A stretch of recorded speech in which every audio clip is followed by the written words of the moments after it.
Across the vast land of China, where mountains rise like waves of stone and deserts stretch in quiet silence, lies one of the most remarkable creations of human history, the Great Wall. Today, it is seen as a single wonder, winding endlessly across hills and plains. But in truth, it began not as one wall, but as many. And its story begins thousands of years ago, in a time when China was not yet one empire, but many kingdoms. Long before the Great Wall became the structure we imagine today, smaller walls were built by different rulers. Each kingdom sought to protect itself. Farmers cultivated fertile lands along rivers, while beyond those fields, nomadic tribes roamed the northern steppes. These tribes were skilled horsemen, moving swiftly across open grasslands, sometimes trading with the farmers and sometimes raiding their villages. For the early Chinese states, protection was essential, and so walls of packed earth were raised along their borders, stretching for miles, marking boundaries between settled life and the open steppe. As centuries passed, conflict and rivalry between the kingdoms grew. This period became known as the Warring States, a time when 7 great states fought for dominance. Each kingdom fortified its territory, adding to its defenses. Their walls stood not only against raiders from the north, but also against rival states within China itself. In these years, walls were symbols of power, signs of wealth, and lines of protection carved into the land. Then came a turning point. In the 3rd century before the Common Era, a single ruler rose to unite the warring kingdoms. His name was Qin Shi Huang, remembered as the first emperor of China. Through conquest and determination, he ended centuries of division and forged a new empire. With unity came new challenges. The old walls, built by different states, now stood within one realm. Instead of separating kingdoms, they needed to be joined into a shield against the world beyond. Qin Shi Huang ordered the connection of these many walls into one continuous barrier. His vision was vast, a defensive line that stretched across mountains, rivers, and deserts, guarding the empire from northern tribes. Workers were sent to remote regions, carrying tools and supplies through harsh landscapes. Stones were gathered, earth was packed, and timber was cut. The emperor's command was clear. The empire would be defended by a wall like no other. The early wall of the Qin dynasty was not yet the stone structure we see in modern images. It was made largely of rammed earth, tamped layer upon layer into solid masses, strong enough to stand for centuries.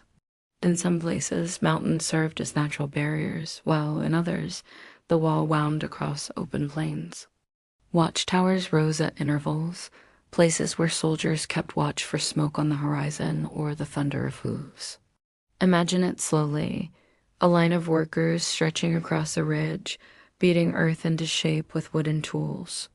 The sound of hammers against stone, the creak of wagons bringing supplies, the calls of overseers echoing in the dry air. At night, campfires flickered under the stars, while the unfinished wall stood silent against the wind. The creation of this early Great Wall was not just about defense. It was also about unity. By joining the old walls of many kingdoms, Qin Shi Huang bound the land together under one rule. The wall became a symbol that China was no longer divided.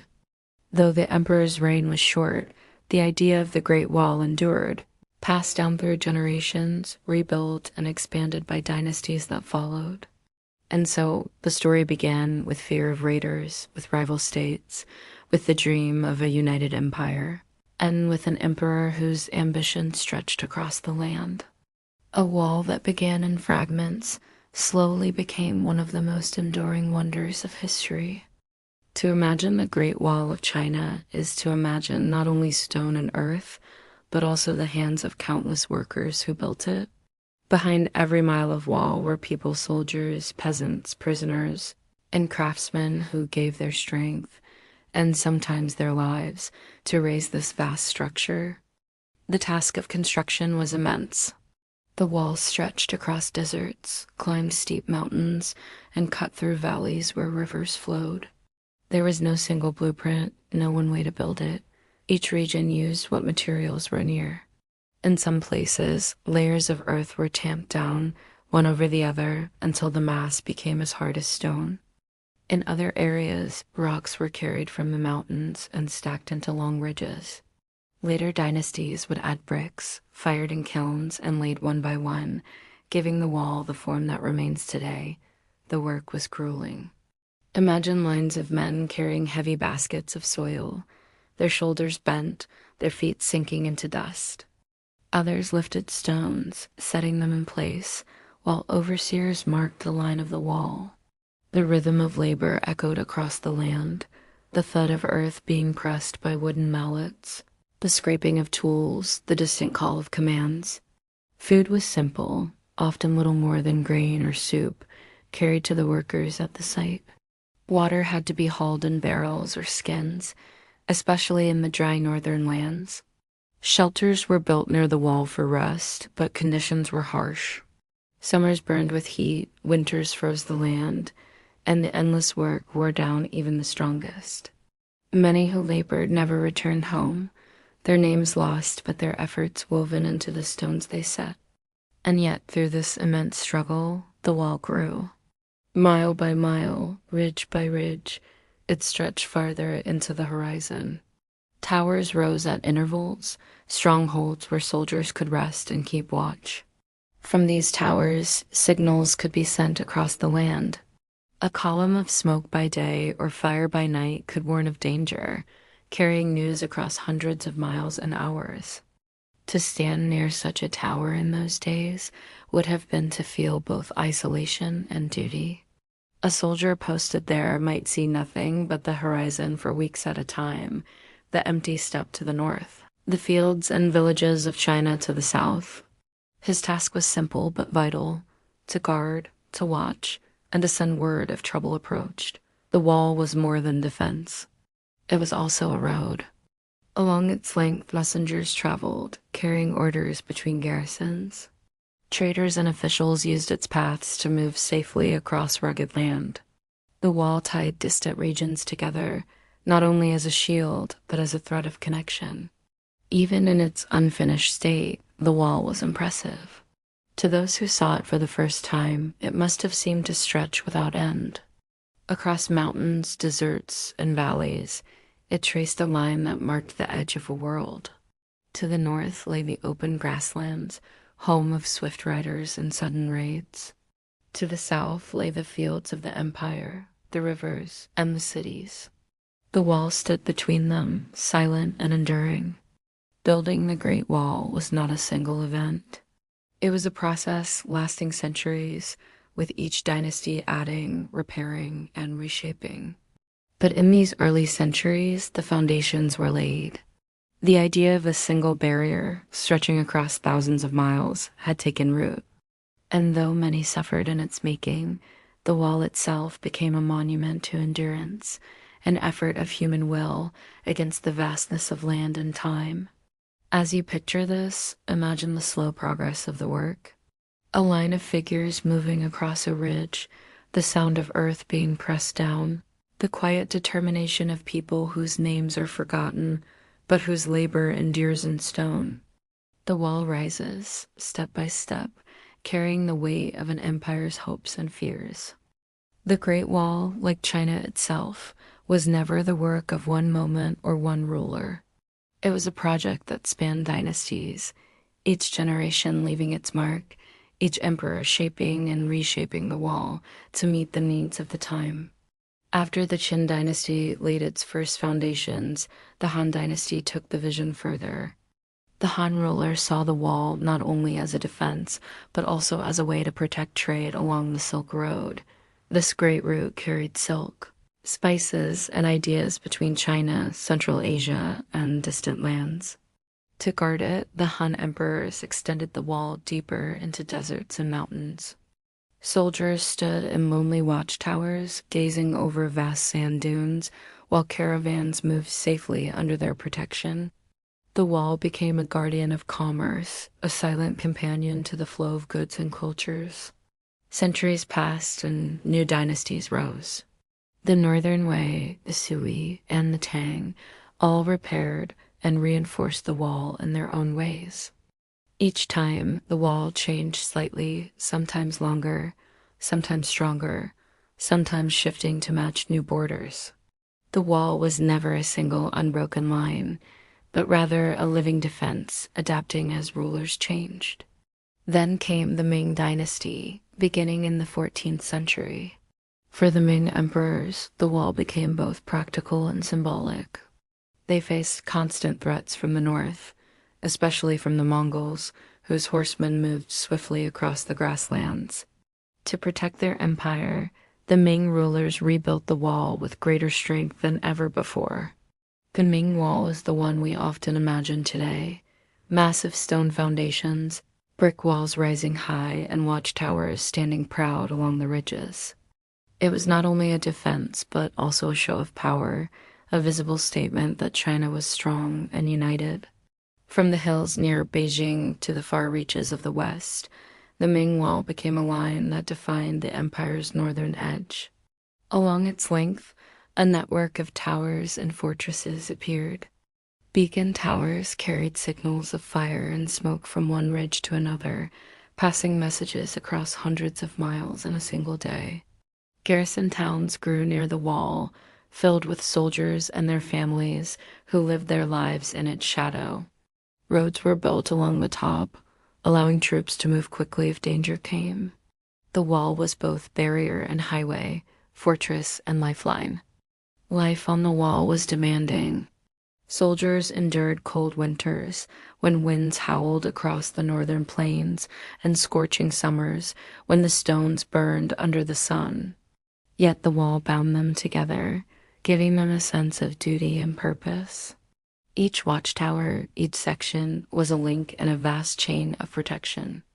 Imagine the sight of the Ming Wall in its prime, high battlements stretching across mountain ridges, stairways climbing steep slopes, and towers like sentinels watching the horizon, smoke signals rising into the sky, carrying urgent warnings, drums beating in the distance, summoning men to arms. And in quieter moments, silence, just the wind moving over stone, as soldiers kept their endless watch. The wall under the Ming Dynasty was not perfect. It could not always stop invasions, nor could it guarantee peace. But it stood as a symbol of unity and endurance, a reminder that the empire was willing to invest immense effort to protect itself. Even when breached, the wall was a testament to determination, stretching across landscapes that no other civilization had dared to tame with stone. Through the centuries, as dynasties rose and fell, the wall remained. Each ruler who added to it became part of a story larger than themselves, a story measured not in years but in centuries, not in miles but in thousands of miles. It was a work of human persistence, built against time, nature, and distance. As you think of it now, imagine the wall as a living thread, woven across mountains and deserts, carrying the memory of countless rulers, soldiers, and workers. A wall that was never just one wall, but many rebuilt, reshaped, and reimagined by dynasty after dynasty. The Great Wall is not only made of stone and earth, it is also built of stories woven into the imagination of generations. Where facts end, legends begin. Where records fall silent, myths speak. These tales are as much a part of the wall as the bricks themselves. One of the most famous legends is the story of Meng Zhongnu. She was said to be a woman whose husband was taken away to work on the wall during the Qin dynasty. Like thousands of others, he labored in harsh conditions, building stone upon stone until exhaustion claimed his life. When Meng Zhongnu learned of his death, she traveled a great distance to find him. Upon reaching the wall, she wept with such sorrow that the stones shook and crumbled, revealing the bones of the dead. Her grief was so powerful that it tore apart the work of an empire. The story of Meng Zhongnu is more than just a tale. It speaks of the human costs behind the wall, of the lives lost and the suffering endured. For centuries, Chinese people told her story as a reminder that behind the grandeur of the wall lay countless unnamed sacrifices. Another tale speaks of dragons. According to legend, when the Qin emperor ordered the wall to be built, his engineers struggled to decide where the wall should run. One night, a dragon appeared in the emperor's dream. It stretched across the land, winding through valleys and over mountains. The emperor took this as a sign. He commanded his builders to follow the path of the dragon, and so the Great Wall traced the creature's sinuous course. To this day, people sometimes say the wall resembles the body of a dragon lying quietly across the hills of northern China. There are also stories of ghosts that haunt the wall. Travelers have claimed to hear footsteps on empty watchtowers or voices calling in the wind. Some say they are the spirits of the laborers who died while building, still bound to the stones they helped raise. These stories add mystery to the wall, turning it from mere stone into a place where memory lingers. Folk tales also tell of secret passages hidden under the wall, where generals moved troops unseen. Others whisper of treasures buried deep in its foundations, left there by rulers who wished to hide their wealth from invaders. While historians may doubt such tales, they add to the aura of the wall, making it more than just a fortification. Even poems and songs have been written about the Great Wall. Some praise its strength, calling it a shield of the nation. Others mourn the lives it consumed. Over centuries, poets, travelers, and common folk alike have seen in the wall a symbol of endurance, tragedy, and resilience. For villagers who lived near the wall, it became part of daily life. Children played in its shadows, farmers grazed animals on its slopes, and storytellers passed down legends by firelight. To them, the wall was not just a boundary. It was alive, filled with voices of the past. As you listen to these stories, imagine the wall not only as stone and mortar, but as memory. Every brick could tell a story. Every tower could whisper of watchmen who stood there long ago. Every ridge the wall crosses carries not just history, but also imagination. And so, the wall is not only a monument of defense, it is also a monument of dreams, myths, and legends that remind us that history is never only about rulers and battles. It is also about the stories we tell, the grief we remember, and the mysteries we cannot explain. The Great Wall, for all its strength and length, could not stop the turning of time. Dynasties rose and dynasties fell. As new powers came to rule, the wall sometimes stood at the center of attention, and at other times it was left to crumble under wind and rain. By the 17th century, the Ming dynasty was weakening. Corruption, rebellion, and invasions pressed upon it from all sides. In 1644, the Manchu forces from the northeast passed through the gates of the Great Wall, not with force, but with the help of a general who opened them. A wall, so strong against armies, could do nothing against betrayal. The Manchu established the Qing dynasty, and with that, the role of the wall as a frontier defense faded. In the centuries that followed, parts of the wall were abandoned. Without soldiers to guard them or emperors to maintain them, sections fell into ruin. Stones were taken by local villagers to build houses and farms. Earth walls eroded into hillsides. Watchtowers collapsed into piles of rubble. Yet, even in decay, the wall retained its presence. Winding across the land, broken but unforgotten, it still carried the memory of its purpose. As the modern age dawned, the Great Wall became less a line of defense and more a symbol. Travelers marveled at its scale, writers described it in wonder, and photographs carried its image around the world. It came to represent the endurance of China itself, a nation that had weathered countless storms. In the 20th century, efforts began to preserve the wall. Parts of it, especially near Beijing, were restored for visitors. Tourists climbed its steep steps, touched its old stones, and gazed over the ridges it crossed. For many, standing on the wall was like standing in history itself. Yet beyond the crowded tourist sites, the wall stretches for thousands of miles, much of it still quiet, crumbling, and untouched, lying across remote mountains and deserts. Today, the Great Wall is recognized as a UNESCO World Heritage Site. It is celebrated not just as a monument of China, but as a wonder of human achievement. It reminds us of what people can do when they work together, even under hardship. It also reminds us of the costs of lives spent, of years given, of the endless labor hidden behind the beauty of stone. The wall is sometimes called the only man-made structure visible from space. This, too, has become a kind of modern myth, debated by scientists and astronauts. But whether it can be seen from orbit or not, the truth is that its presence is felt far beyond its stones.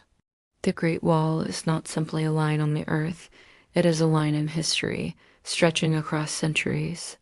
And so, as you think of the Great Wall, imagine it at night. A long line winding through the mountains under a moonlit sky. Silent towers watching over sleeping valleys.